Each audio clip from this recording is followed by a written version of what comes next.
the ground I'm going over is still a little bit unfamiliar at this stage, but it has originated from a series of cocoon/papooses that I started making with the brown paper, and now is sort of transforming into hood type helmet things. A little bit strange, but yeah, I think deep down it's really about comfort and making things that are temporary and things that don't last.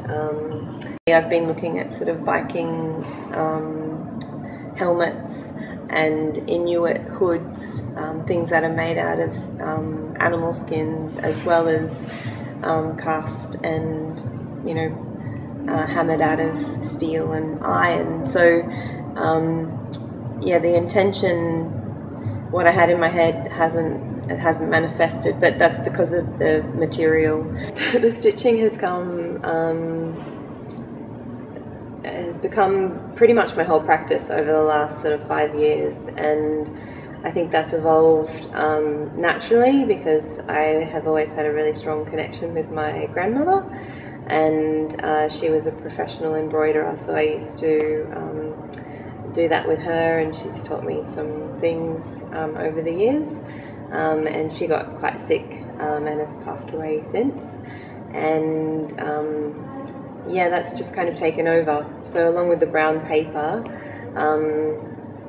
yeah, that's sort of turned into a really sculptural element. The stitching is about piecing together, making materials work, something that isn't supposed to, you know, transform into a vessel that's functional, like I guess an item of clothing like a hoodie or even a cocoon. It's something that just isn't functional with paper, and also the string or the thread I guess is just a symbol of tying those things together. But also with the works, I do tend to show signs of tension, so I have loose threads or threads that aren't quite stitched properly.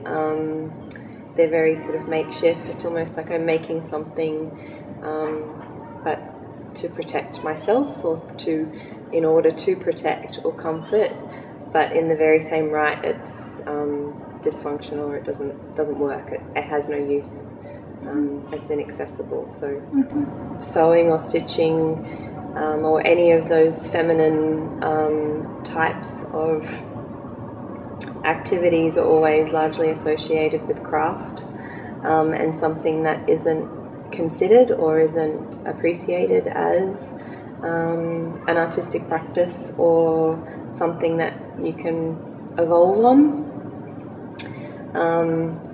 Yeah, and I think that's something that I'm actually working through with the pieces while I'm stitching, because there's a deliberate intention constantly to not sew correctly and be neat, but obviously there's errors, and there's obvious errors. The residencies had a huge impact on me for many different reasons. Purely because of the main concept behind this work is connected to home and comfort, and also the role of the female and her duty at home and to make home a home.